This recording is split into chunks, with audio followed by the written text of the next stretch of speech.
You're listening to the Badger State Ball Podcast with Prep Baseball Wisconsin, breaking down the top high school prospects and featuring all things college baseball recruiting in a changing world.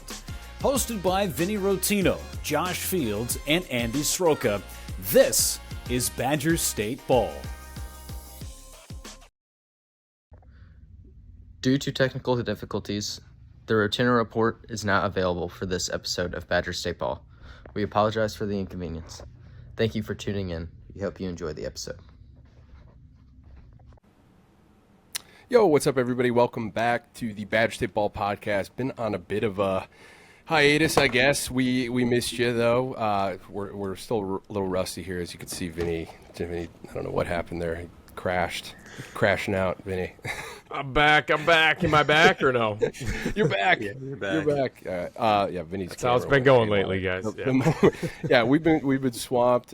We missed you guys. We missed doing this, so we're definitely going to continue to get back into the rhythm with it. I think that'll be our vow to you, like making this a weekly podcast again. But Fields and I were both sick last week. We're kind of coming down from the craziness that was our Rock Invitational a couple weekends back.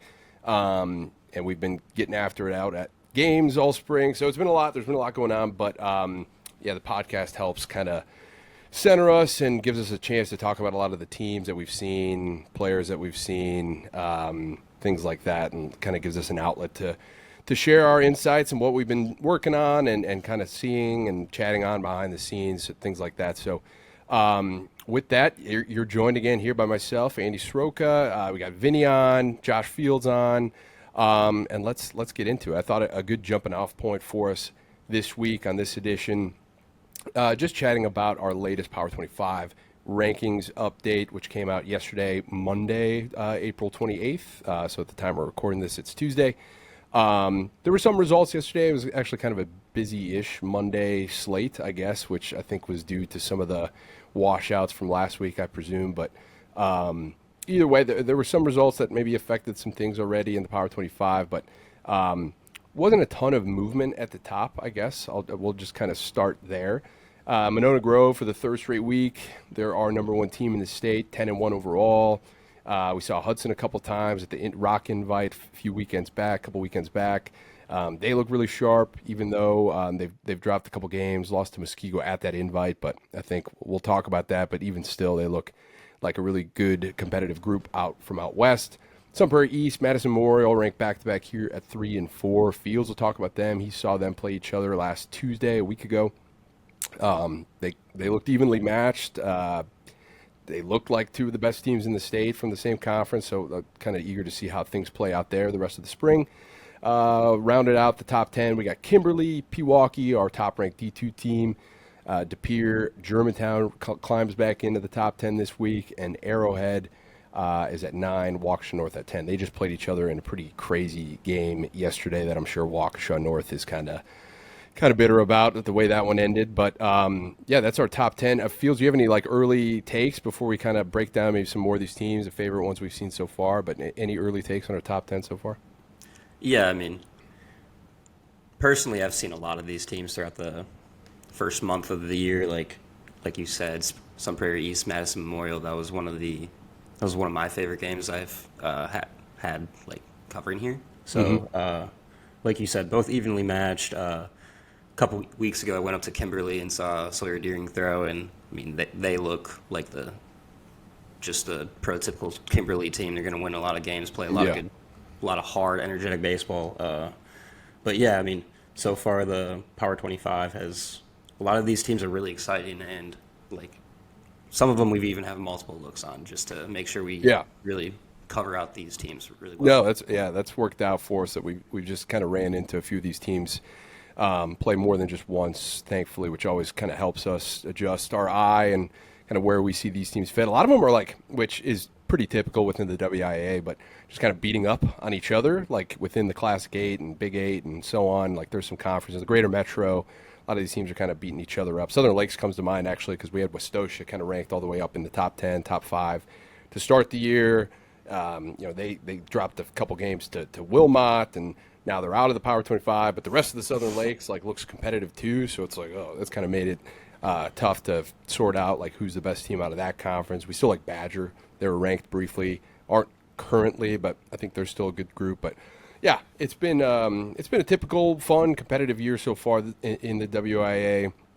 There's also been some good stories, I think, like Whitnall. We've seen twice now. We saw them beat Muskego on their opening day. I think we probably talked about that on our last podcast. But even seeing them now, we saw them 3 times because they didn't finish up their game against Eisenhower.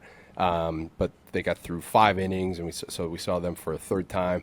But they've been really fun to watch. I mean, that's, again, just a really likable, energetic team that kind of knows what they have in the dugout. They got A.J. Clark back, who hit a home run in that postponed game so far. And the arms there, too. I think I didn't see it personally. We got one of our associate scouts, Mike Anderson, got out to that game and saw Tanner Effort's pitch, who is metrically one of the best uncommitted juniors in Wisconsin. So getting a look at him in a kind of a limited outing. He came out of the pen there, but he looked pretty sharp in just the video that we saw. So I'm kind of eager to see him firsthand some point this spring. Some other good stories too, like Eisenhower. We liked a lot in the preseason. I remember I actually Caleb Johns on Eisenhower gave me a hard time at the Mosh for not ranking them, and I told him, I was like, hey, if you make me eat my words here, then I'll totally own it. So this is me owning it on air.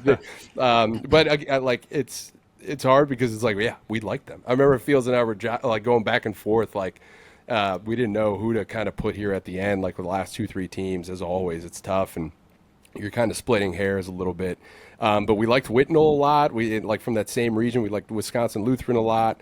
And Eisenhower, I guess, was sort of like the odd man out, if you want to say, but we always knew that the arms there were really interesting with Sam Hirth, and with Cal Schneider pitched one of the best, the sophomore lefty pitched one of the best starts of the year against Wisconsin Lutheran about a week ago.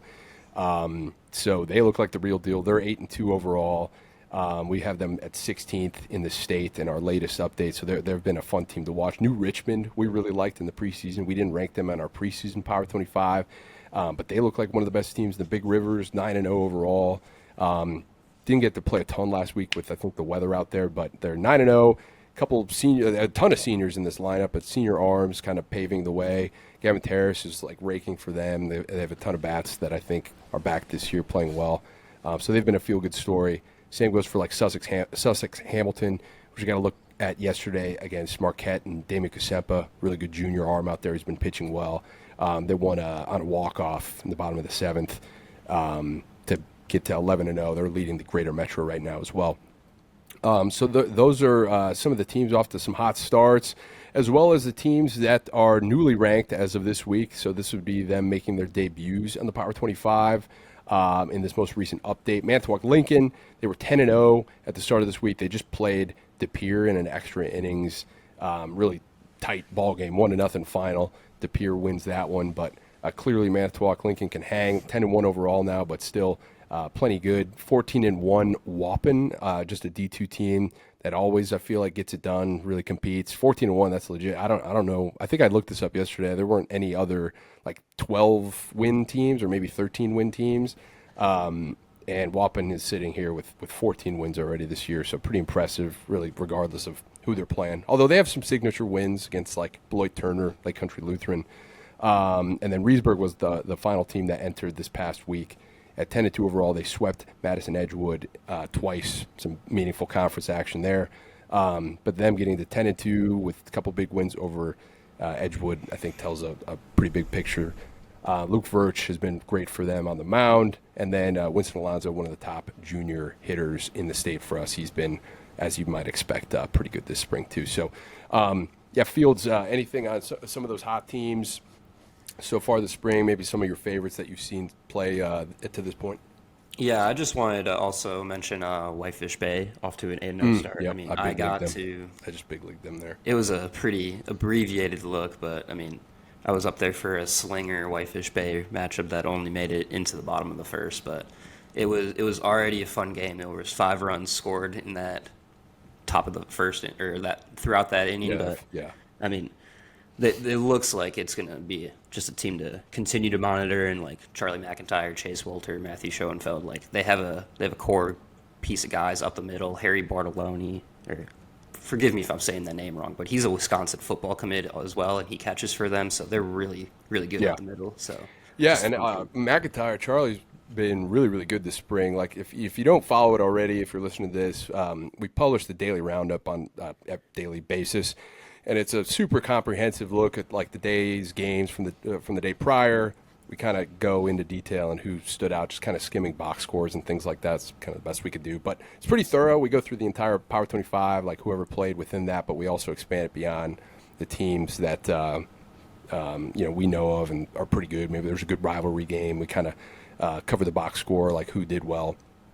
And I feel like on that note, with Whitefish Bay, just from yesterday, another 3 hits, 2 extra base hits for Charlie McIntyre, and then the sophomore Chase Wolter. This is a guy that, Vinny, do you remember Chase Wolter? Because he really stood out to us in the winter, and he struck out 7 dudes yesterday, 4 innings. He's someone we need to prioritize seeing this spring. But, yeah, Fields, what do you got on Wolter just as a prospect off the top of your head? Yeah, Wolter, like you said, he was a winner from the winter, but this was a guy we identified last summer as a freshman. It was already up in the mid 80s with the fastball and swinging, like a breaking ball that flash swing and miss action. So this is a guy that we've known about for a while with his abilities on the mound, and then just coming out and starting for Whitefish Bay as a sophomore at shortstop. It's I'm looking at the bat a lot more different than I did like heading into the winter here. Yeah.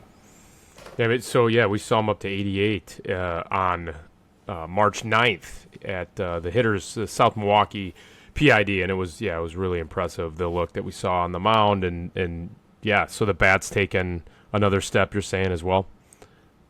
Yeah, he's been hitting. I think I'm really interested in him on the mound, but like Fields is mentioning too, I mean, not to write off anything positionally, but just with some of the box scores skimming on the mound, he's been really sharp, and he was sharp yesterday, it sounds like, too. So he's one we kind of need to see sooner than later. But they've been good. I don't know. I don't think I big leagued anybody else here, hopefully. So it seems like so with this rankings and what it seems like every single year that we pay attention to WIAA, it's like any one of these teams can get hot at the right time and win the whole thing, right? That's what it seems like. I mean, because they're all really good, solid, up and down, and competitive. Yeah, and that's what's so fun about the WIAA. It gets tough too, because there's some pretty, and I'm sure there's some people listening and stuff that probably get tired of hearing about like the Classic 8 teams and things like that. But it's tough. Like, we're sitting here with like Muskego is like 7-4 overall, but we still kind of have them 12th in the state, and it's kind of the same goes for like Arrowhead, Waukesha North. Like, these are Classic 8 teams with pretty like loaded, impressive rosters with maybe an overall record that doesn't like jump off the page, or like maybe they have a bad loss here or there. But it's like it's hard because it's like on a 1v1 game.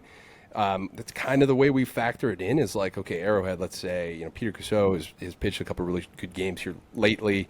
Especially it's like 1v1. Arrowhead and Cousseau versus any of these teams, it's like, all right, he gives them a pretty great chance to win, and they're not just leaning on solely Peter Cousseau in their rotation either. It's like they're deep. So that's just an example of like, okay, like when we're going through these teams on Sunday, Monday morning, how we're ranking them, it's always tough. Like Arrowhead, for example, just wins this game that they probably would have told you that they totally stole yesterday from Waukesha North. Waukesha North was winning like 7-2 or something in the final 2 innings. Arrowhead kind of got back into the game with the help of some walks, and I think an error kind of opened the door, and Cam Carter eventually and PJ Hamill walked it off like late, but kind of stole one away from Waukesha North, who swept Muskego earlier in the spring. So it's like it muddies the waters, it makes for a tough Power 25 process, but it's also kind of fun too, I think, at the same time. That's kind of what makes it stand out. It goes to show it doesn't matter what level you're playing at. If it's Little League on up to Legion baseball, on up to program baseball, on up to high school, college, and pro, all the way up to the big leagues. If you gel as a team and you have great culture and you play fundamentally sound baseball, you never know. It doesn't matter who's on the roster, what big names are on the rosters. Yeah. It all comes down to who's going to play the most fundamentally sound baseball and gel as a team. And that's what's fun about the WIAA too. Yeah, and I think that's why we shoved Waukesha North after they swept Muskego, not last week, but the week prior, all the way up inside the top 10, which I don't know. Personally, I don't really regret. We saw them play Mukwonago, or we saw them play, who did we see them play? We saw them play Kingsford or something on Friday night at the Rock Invite. So they were traveling down from the UP, so it might be kind of a tougher situation to evaluate them as a squad. But talking to Coach Radomski before the game, looking at the roster, just kind of 1 through 9, like Connor Curtis, one of the better two-way guys in the state.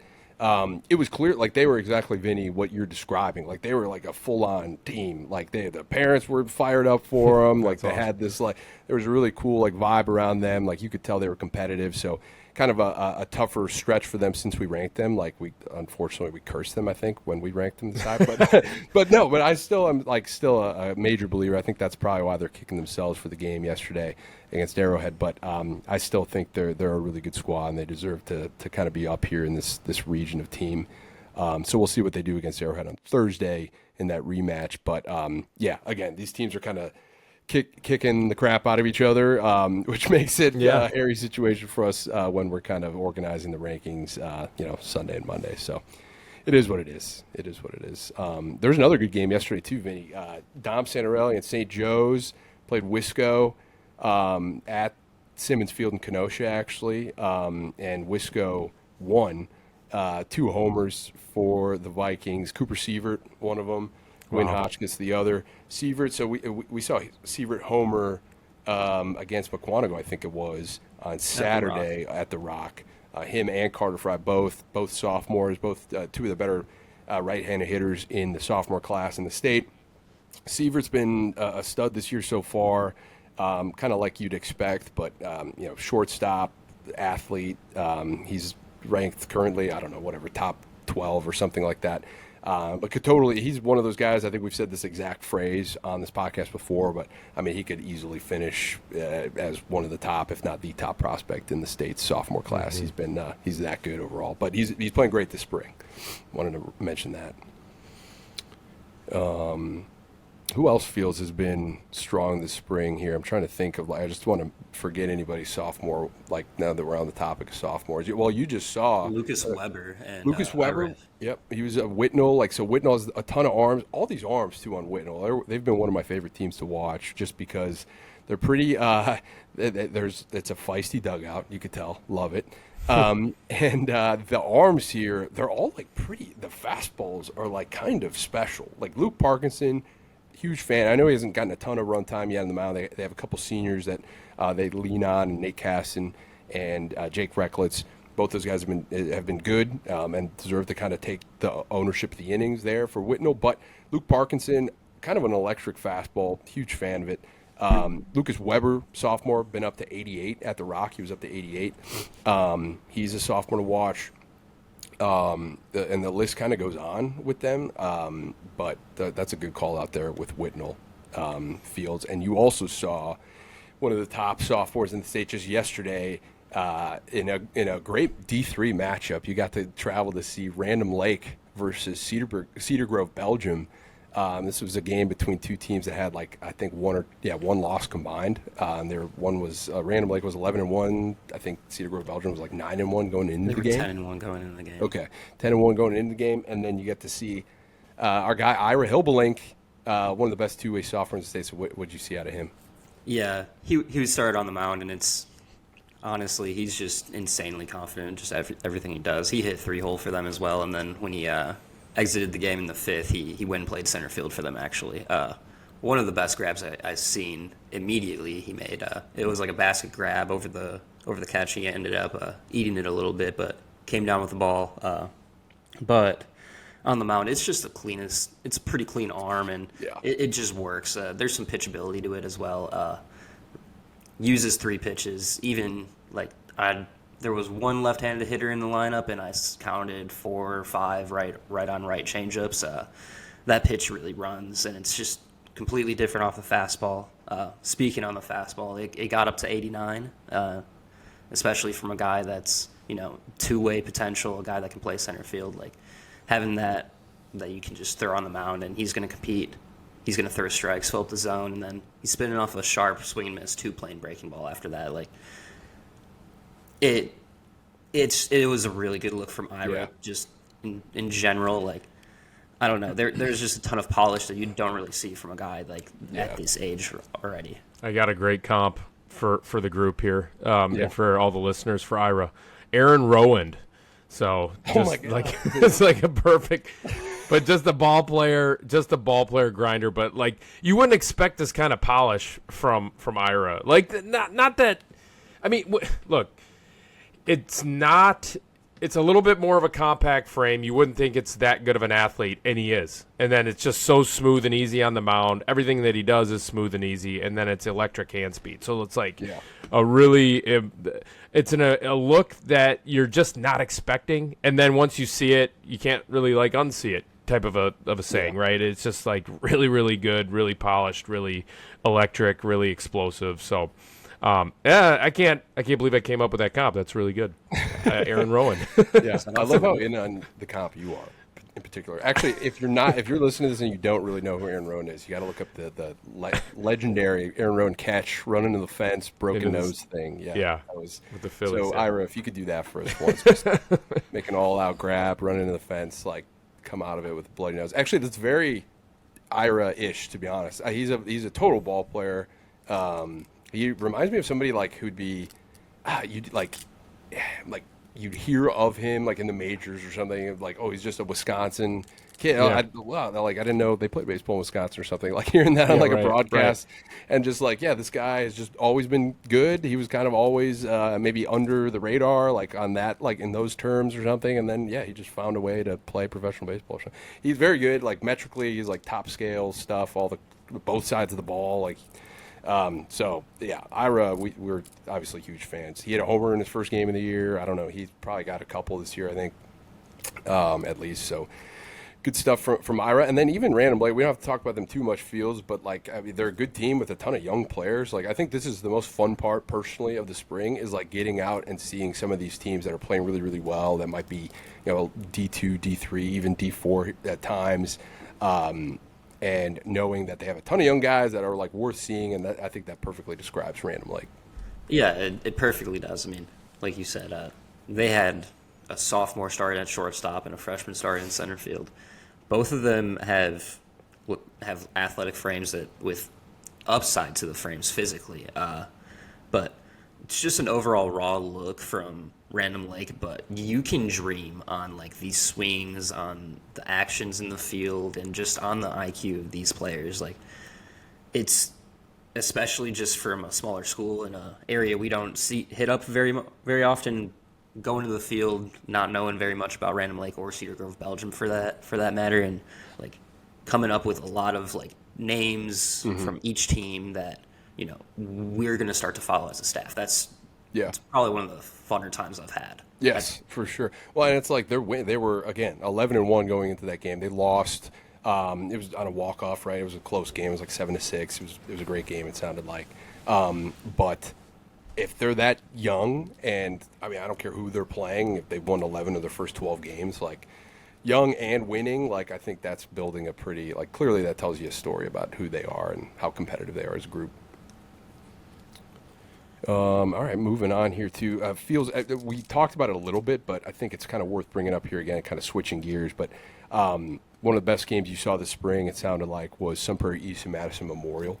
We were 100% right. Yeah, these are two teams we had. They didn't move in the most recent updated rankings. They were 3-4 last week and 3-4 this week, staying the same, which I think kind of tells you exactly what we think of them. Even though Madison Memorial went 2-2 last week, two close losses, one which Fields was in attendance for, the 2-0 at home against St. Prairie East, and then they lost over the weekend, their fourth game, I think it was, against Kaukauna, or maybe their third game, and they bounced back with a win against Bayport afterwards. But either way, Kaukauna is kind of a scrappy team too. So two close losses, but a really tightly contested series against Sun Prairie East. But why don't you talk about that a little bit more? Yeah, so Tuesday afternoon, I went over to Madison Memorial to watch that first game. Braden Benyai versus Alex Clute on the mound. Benyai is electric. Yeah. Probably just, I don't know. it's contagious. Just the energy that he pitches, I feel it in the stands, and everybody else in the crowd feels it. It's fun to watch. It's really fun to watch. Alex Clune is just another guy for Sun Prairie East that they can go to, that they're going to trust to. Yeah, that was like you're going to throw 3 pitches in the zone. Yeah, and you're going to throw strikes. Like, it's just another guy in there. Like, I don't know, their factory of just producing winning seasons. Really, I don't know. Yeah, but, Coach Machis was pretty fired up that we saw Clune. Actually, he just said that he's been really good, just kind of getting after it. It's not like he had a good winter. He's an uncommitted senior. I don't know if he's playing baseball in college or not. But yeah, I thought the video was great. Like he's a good arm. Yeah, I believe he might be a Beloit College commit. I believe I saw that on socials. But yeah, Alex, I mean, he pitched a complete game there. Mm-hmm. In the game that they won, it's like we said, they're very like close, like talent wise on the field, on paper, and going the distance there. Just really impressive. On top of like some of the guys that Madison Memorial has in their lineup, like both Ligon brothers, both of them seem to just be on an upwards trajectory at the plate. Yep. Ezra made a fantastic play in center, just in the gap, leaving his feet, going full extension to make a play. That's another theme of the game, I guess, is just the defense throughout both teams. It was really standout.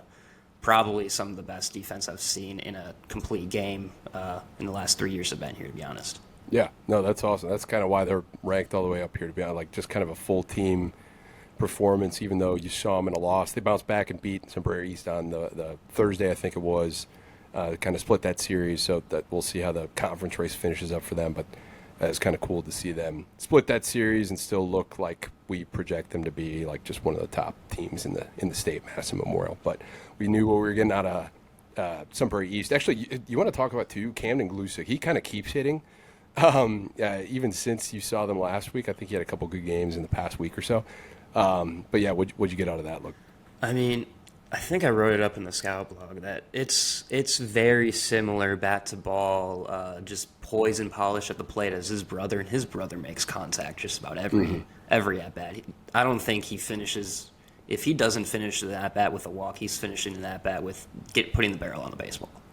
And I mean, Cam's a bigger kid playing center field, so it's another up the middle guy. But he's just impacting the baseball a lot more than his brother has. Probably because he's also bigger and longer levers, but it's sophomore performing on varsity, especially Sun Prairie East like that. It's definitely notable, and it's I don't know, like it's an arrow up, especially at the plate, just because he continues to hit. Every time I see him, he's on the barrel at least once or twice. Yeah, again, and just scouting box scores again, because sometimes that's the best you can do. But yeah, he seems like he's got a knock in at least every game that I've checked, at least one. So he seems like he's at least a tough out like his brother, and he has some physicality to him too that really interested to see how he continues to develop as a right-handed hitter. So positionally, where does he fit best? Where was he playing? Where did you see him? Fields? Yeah, he was in center. I've seen him only in center so far for Sun Prairie East, and just like I mentioned with Caleb, I've seen Cam make some like pretty above average to even better like plays out there in center. Like, he's just going to track down every ball. It's an energetic, aggressive defender out there. Yeah, awesome. And like you said too, with Banya, I was pumped that you got to see Banya because I haven't seen him a couple times, just mostly in the summer here and there. But I don't think I've seen Braden Banya in the last year or so. But yeah, he is a contagious, energetic like competitor. Seeing him on the mound, the video of him pitching, he looked great on the mound. I know he's been playing well positionally too. And then the Ligons, like you said. Caleb, third baseman, he's been really hitting, or I think he's been playing short for them. I can't remember. But he's moving around short to third, so left side defender. He's been great this spring offensively. More walks and strikeouts, or at least the last time I checked, which might have been almost a week ago now. But I mean, either way, that's a great sign of things to come. Ezra, left, playing center field. Looks like he's doing a great job out there too. That obviously raises his kind of profile overall, but. He's starting to get hot too at the plate. I think he had a great week himself. So just a couple great notes there. And Oliver Soldat too. Just quickly mentioning him, just because sometimes Oliver Soldat can really pick it at short. Yeah, he can really play, and he's got some pop too. It's like, I mean, if you could play shortstop and hit for a little bit of power, like He's going to Whitewater. I mean, that's a great watch out player for that right one. there. Yeah, Vinny, sorry, were you going to jump in there? I was just going to say on the Ligon brothers, we've always had Caleb slightly behind Ezra, right, and the rankings and stuff like that, and he always like grades out like maybe like a tenth of an inch higher on like the vertical jump or something, or maybe like 2 pounds heavier on grip strength or something. Like it always seems like they're like neck and neck. But like Caleb's performance this spring, not that he's jumped ahead of Ezra, but I mean, it's almost like if you could tie a rank. Yes. For these guys. I mean, just the way that Caleb is performing this spring, and the swing looks like it's like really. I've always liked the swing. It's like explosive. It's twitchy. He's got such quick hands. Ball there and stuff too. But it looks like it's just cleaned up just a little bit in terms of the load and how he gets to the hitting position. Just off the video. But both those kids, have been performing exceptionally well this spring. It's been fun. And I almost think I don't think we've talked about this before, Vinny, on the pod at least. But like, you could almost talk a little bit about like from like a professional like evaluation standpoint is like, because that's a little bit of how we factor in like the rankings and rank some of these players. Like it's kind of like that approach in a way, where it's like you mentioned, we've been quote unquote higher on Ezra, but it's a good example of like what goes into the rankings, I guess, because like they probably do grade out like to us, like as a staff, like very similarly. Like they're different players, but like if you want to talk a little bit about like maybe why that is, I think it's like the leftness of Ezra and the center field, like some of those things kind of maybe give him the edge, like in a profile. But if you want to kind of elaborate on that, I think. Yeah. I mean, when you take a look at their profile just in terms of positionally, you want to look at players that play up the middle, so that's catcher, middle infield, so shorter second, and then center field. And so you kind of give the edge to players that play up the middle, and then the other thing is, is it a left-handed hitter or a right-handed hitter? So historically, there's just less left-handed hitters, and they have to face less left-handed pitchers over the course of their career. So they just kind of like profile better, less risk, I guess you could say, just in terms of taking like a left-handed hitter that also throws left-handed. I guess I actually don't know. Does that even factor into it? Throw left-handed, hit left-handed? I actually don't know. I know I'm not sure on that actually. So, but as opposed to throw right-handed. So, I think, but the fact that Caleb can actually pick it pretty well at third base as well, sure. And he could probably play center field as well. So, but that is the reason why you just kind of gave the bump early on over the course of the rankings to the left-handed hitting Ezra Ligon over Caleb. But those guys are just talent-wise. I mean, both of them have extremely high ceilings, and there's a lot to like. I think it's just a good exercise, and just like it's obviously tough to like rank some of these players, like for sure. But then you have a very unique case where you have like literal twins. I mean, they're different. Right. Like one's right-handed, one's left-handed, but it's like we kind of like them both the same. It's just like sort of these separate factors come into play.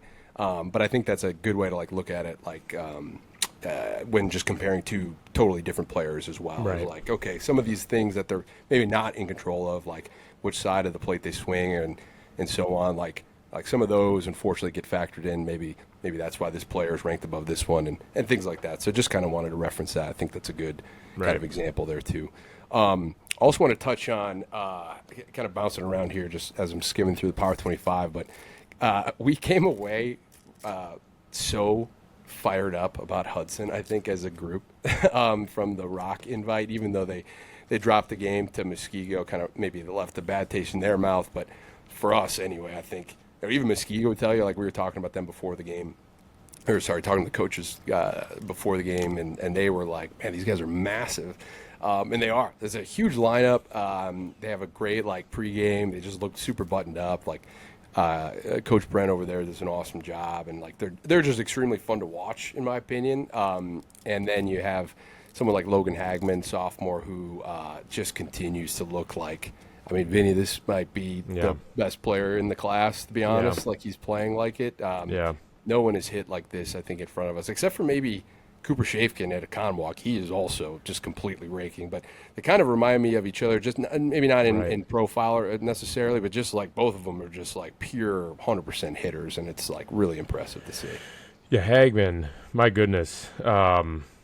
Just like hitting bombs, right? And just bombs. easy. He looks bigger Yeah. too. He was probably like, I don't know, 6'1" or something. He looked 6'1". It just felt very like, all right, like even this is getting better. Like the size and the physicality and everything. It's like kind of checking every box. I mean, the hit tool looks so good that I do believe that he's gonna get. I do believe that this kid is going to figure out how to stick behind the plate. I think there's too much want and desire to be a great player, that he's got a very good chance to stick behind the plate. But the hit tool is probably enough to have a right profile at first. I think he can still run too, so he could probably play left. But he played outfield all last year as a freshman. It was pretty quality defense out there. Yeah, even if it wasn't catcher, which he's made some great strides there, definitely not writing it off. But even if it weren't, he could be, I think, even an asset in left field if it comes down to it one day. And he just hit it, and the at bats too are just really sound. Like he faced some great arms, and really looked terrific. I thought. I mean, I can't remember how did his bat end against Kuglitch? Or did he face? He faced Kuglitch, once or twice. I think he walked. It was a tough walk, I think, in his first at bat. Yeah. I don't recall him getting out via K. If he got out last week, if he got out that weekend, it was a hard out at somebody. Yeah. And that homer he hit too is like this, no doubt. He was crazy impressive. Bennett Brathel, senior, going to Concordia St. Paul, I thought was great. He looked great on the mound. But just like guys like that are like just scattered across this whole team. This was just an awesome look. We didn't see Jace Madazinski pitch, but he's been awesome at the plate this spring.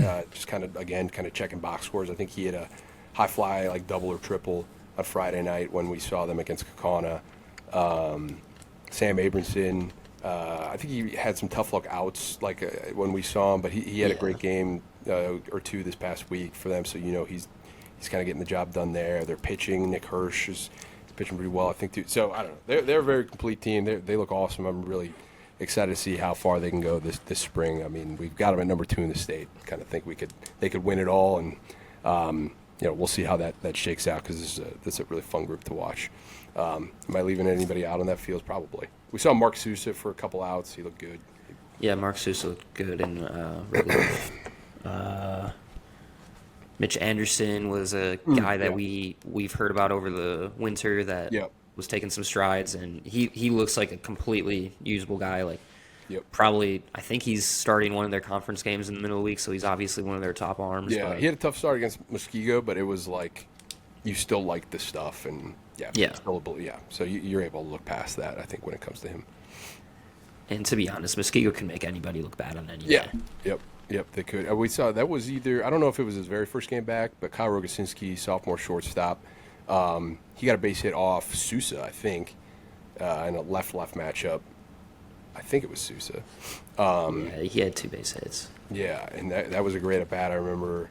And he has continued to hit. He had a great week at the plate for Muskego, too. So that's been an awesome development to kind of see him just kind of stay hot at the plate, because he's got as high a ceiling in the sophomore class as anybody, really. So he's been a winner so far this spring.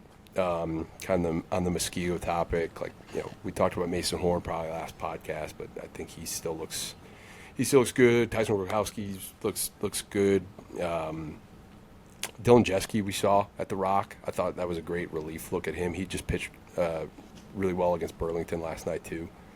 I don't know, just kind of rattling off some guys there, but I think that's been fun to watch.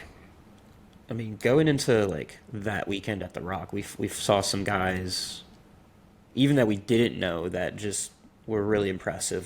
This McQuanago right fielder, Braden Voges, was a uncommitted senior left-handed bat, but we saw the frame in the on-deck circle, and we were just like, is that a left-handed bat? He looks pretty good in the uniform over there, and the swings he's taken were intriguing. And then we walked over, and it was just wow, okay, this guy can really hit right now. He could. It was like he's legit. Just in that brief look, was one of the top like left-handed hitters in the area. I don't know. I don't even feel like that's like an exaggeration. He like smoked the double off the like opposite field wall. He had a ton of really good swings. Uncommitted senior. I talked to the coach briefly, and he might have his sights set on just going to school, which of course respect that decision. He just was a super impressive bat. But like seeing guys like that.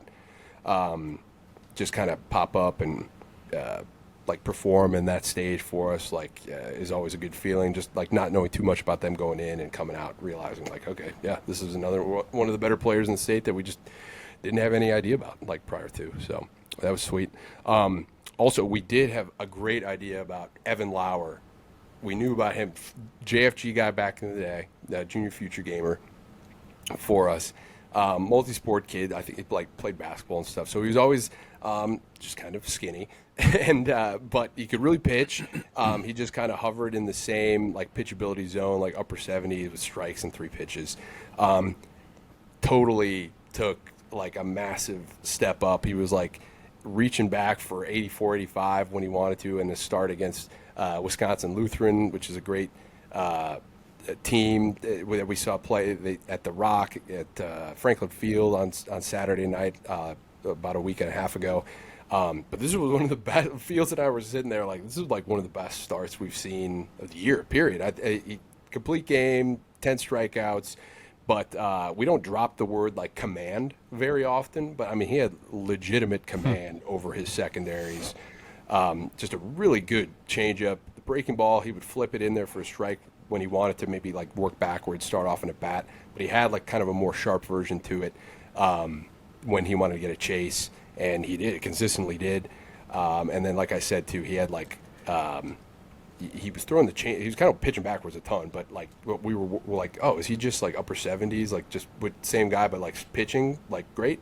But then it was like 5 pitches in, he threw his first fastball, and it was like 85 on the black for strike 3. And I was like, all right, that's still in there. So Evan Lauer, senior, committed Brian Stratton. I thought that was awesome.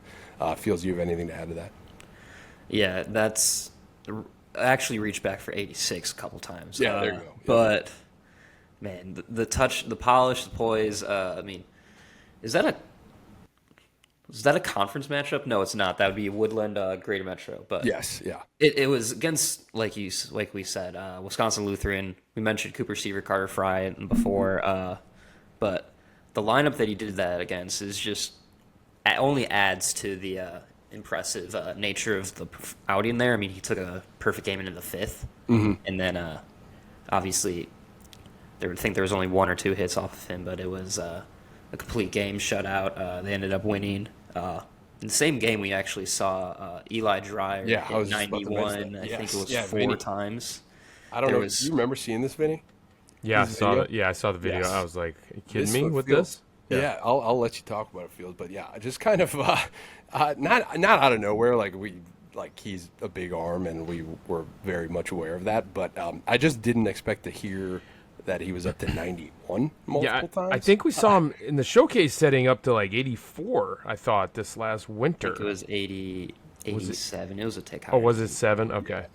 But yeah, it was alive. I mean, I was like, he's got to be throwing it, because you were sitting up higher than me with the gun, and I was kind of up close, and I was like, this looks like it's 90 miles an hour. And I was with a hammer curveball too. Yep.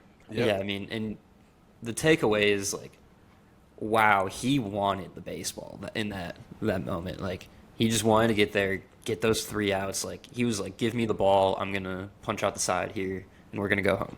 Yes. Yep. Fastballs mostly until Carter Gordon came up, and then funny thing was he was on the first base side of the rubber for the prior at bats. When Carter Gordon stepped up, he went switched sides to the third base side. 0-0 count, just breaking ball right in on him, in on the hands for a strike to get him off the plate, and then he just blew 9, and he was 90-91 the entire at bat, just throwing fastballs to Carter Gordon. Don't remember how the at bat ended, but it was electric. I mean, just the energy, the confidence that Dreyer showed throughout the brief relief appearance was pretty impressive. Yeah, like not every 91 is kind of built the same, which like everyone knows, of course, but this was a live 91. This was Yeah, Yeah. it was freezing that day. Yeah, it got cold that night. Yeah. Yeah, downhill too, right? I Yep. mean, and just really explosive through release there. So, yeah, it was impressive. Look, Yeah, and actually that game too is worth shouting out. Henry Zemansky started for Wisconsin Lutheran, senior football player and lefty. Dual Eau Claire baseball football commit. Yes, okay, that's a good call. Yep, dual commit to Eau Claire. He was great that game, and he was really good last night again for them against Kenosha St. Joseph, which we think is one of the best lineups, like regardless of division in the state. And I think he struck out some of the dudes like Santarelli and them like multiple times, which just goes to that says a ton right there. Those are really tough players to strike out, and he was really good against Germantown in that game. And I just wanted to mention him too because we saw a ton of really good pitching performances that day, but he was definitely among them. Let me see here. I think we kind of mentioned a ton of guys here. New Berlin Eisenhower. Anything else to add with them? We've seen them 1.5 times, or because they got that game kind of postponed against Whitnall. Carter I mean, Hollenbach, the two bats, yeah. Hollenbach and Harrington, are really just carrying that lineup. Hollenbach, the ripping commit, he's a senior outfielder, absolutely tearing the cover off. I love the swing. When we saw them the opening day against St. Joe's at Simmons Field, he got a couple hits that game. I love the swing. This is a solid player right here. Oh, absolutely, and I believe he has 4 home runs on the year, and he's really just driving the run production in that lineup. And we've seen it across our 3 and asterisk looks. I guess you could put an asterisk on that, but yeah, I mean, Harrington is also just another athletic outfielder for them as well, hitting towards the middle or the top of the lineup. But that's an athlete that's really starting to figure out how to perform at the plate as well. So yep, that's a good call there. And I mentioned it too, but I'll just double down on it because we're huge fans of Cal Schneider, sophomore lefty. He just had one of the best starts of the year a week ago against Wisconsin Lutheran. 14 strikeouts, 7 innings, no hits. Just an awesome game, it sounds like. I was going to go to that game, but I was sick, and then I didn't, and I regret it so much. I should have dialed it out. you just imagine though how good it was, and it's probably exactly how it was. I know, exactly. We're huge fans just because it's he's always been someone who could really, really pitch first and foremost. Even if the velo wasn't there, he's kind of like a high-waisted lefty. And then all of a sudden this offseason, not really a surprise necessarily to us. We figured this would happen at some point. But he was up to 85 at South Milwaukee, maybe 86. Yeah. I can't remember. Can really pitch, like we mentioned.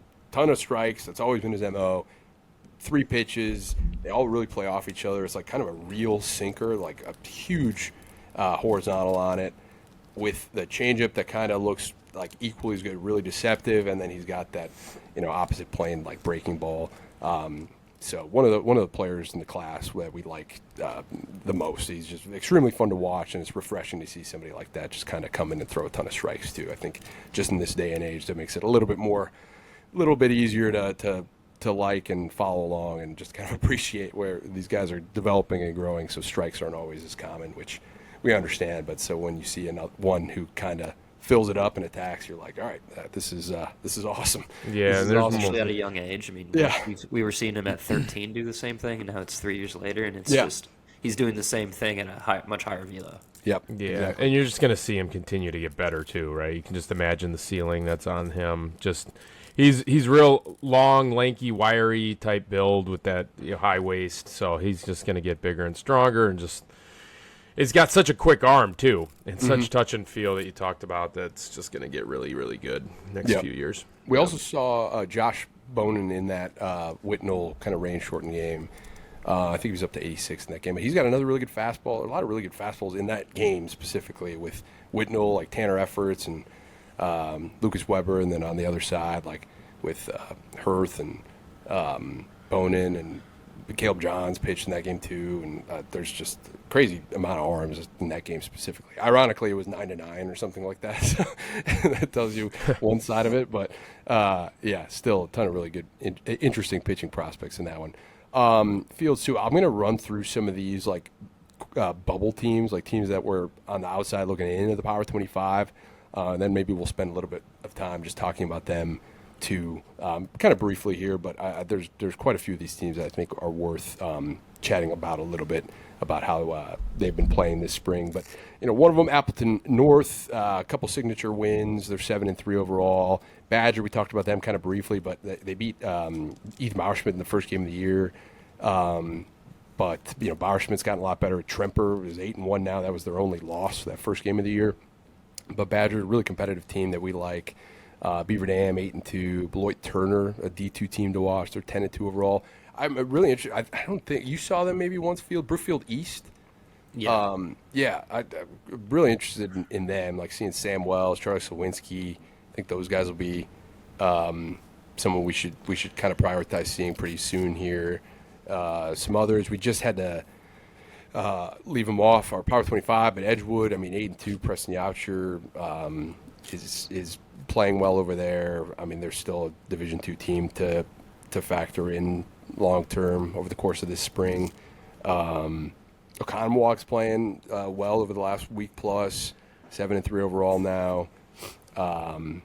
Pulaski, I think, is a strong team here too. Watertown's playing all right. They're 8-3 overall. Waterford, this Southern Lakes Conference is up for grabs. They're 8-5, but they played a really competitive schedule too, and they have wins over Badger, New Berlin Eisenhower. There's a few other teams as well, so they're one. But yeah, Fields, you got anything on some of those bubble teams maybe that you've seen so far that you've liked? Brookfield East, I gotta look at Noah Melby. It's pretty good. But there's just a lot of other things you want to highlight with this Brookfield East team. Obviously, you said Sam Wells, Charlie Slawinski. Those are two guys that they're relying on to play like third base, shortstop for them for the entire year. Sam Wells is one of their middle of the order bats. Their center fielder, I believe, Joel Marcuse, big athlete, leadoff hitter, table setter type of guy for them. Then they got a couple catchers that can do it. Whichever one starts for them, all of them can do it. Ben Swanson, I believe. Jameson Bratz is another one for them. But yeah, it's just another team that they're winning a lot of games, especially in a competitive conference, and they're able to do it in just different ways here. Yeah, no, they've been impressive, and we'll kind of talk a little bit more about them later, actually.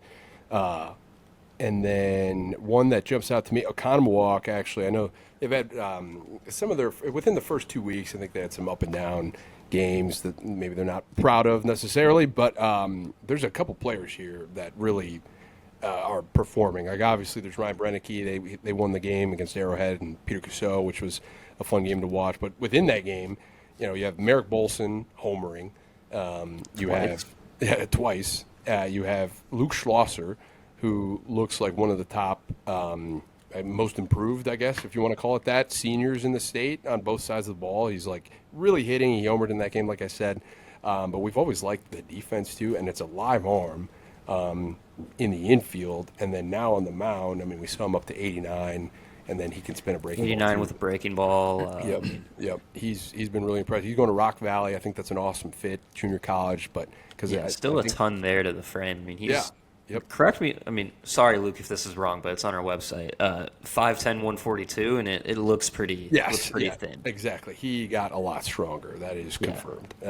He got a lot stronger, and it's just paying off right away. And so it's kind of easy to cheer for guys like that who clearly put in the work over the offseason.